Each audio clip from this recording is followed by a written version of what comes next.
Hello everyone out there in Mr. Arnold's CHC2D e-learning class. Today we are going to be discussing the series of paragraphs for Unit 4, Activity 2.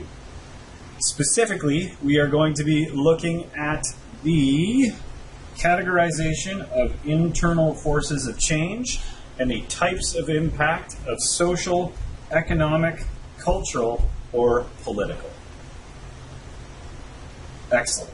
So, your requirements for this essay, this series of paragraphs, is, at the minimum, 5 paragraphs. That means an introductory statement, 3 body paragraphs, analyzing 3 separate events throughout Canadian history between 1949 and 1982,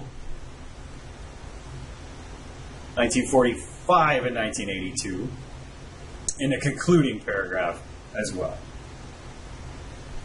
Excellent. I am now going to show you where to find the information or evidence that you will need to complete this activity. The first piece of evidence we are going to look at today is the Universal Declaration of Human Rights.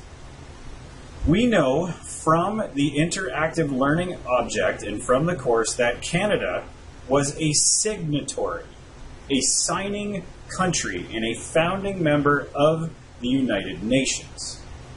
So Canada, as a country, signed on to adopt the Universal Declaration of Human Rights.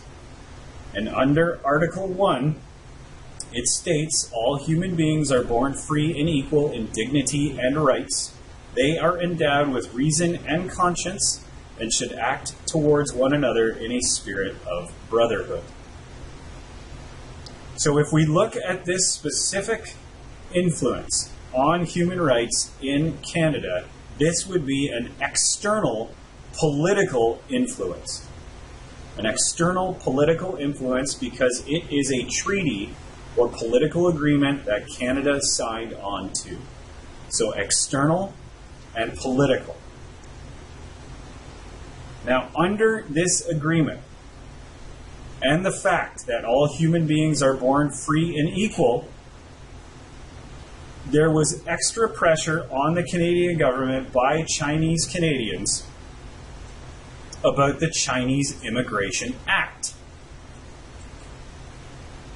So, returning veterans, Chinese Canadians whose families had been in Canada for generations, starting back in the 1800s when their families came to this land, which was not even Canada at the time, to help build the railway, descendants of those people had fought and died during World War II and came back and were demanding rights.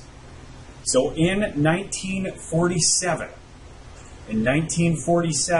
they also used the example of signing on to the Universal Declaration of Human Rights to say to the Canadian government that the Chinese Immigration Act went against what they signed on to. You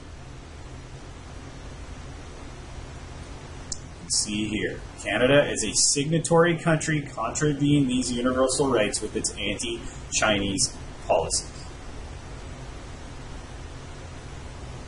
All right. So what this is it is a social and internal factor.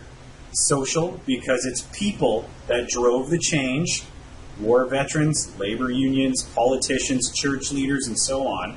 And it's internal, because these are Canadians. These are Canadians who caused this to happen.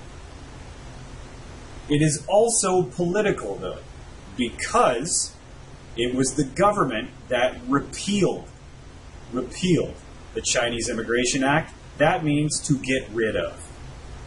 To take an act or a law and get rid of that law.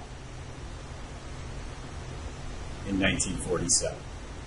It was not until 1967, however, that immigration upon the basis of race was finally removed from immigration language. Excellent. So to recap, you must do 3 body paragraphs besides the introductory and concluding paragraph. Those 3 body paragraphs must have one event in them each. So for this, the one event for the first paragraph was the Chinese Immigration Act and the repealing of the Chinese Immigration Act, which was influenced by Canada signing on to the United Nations Declaration of Human Rights.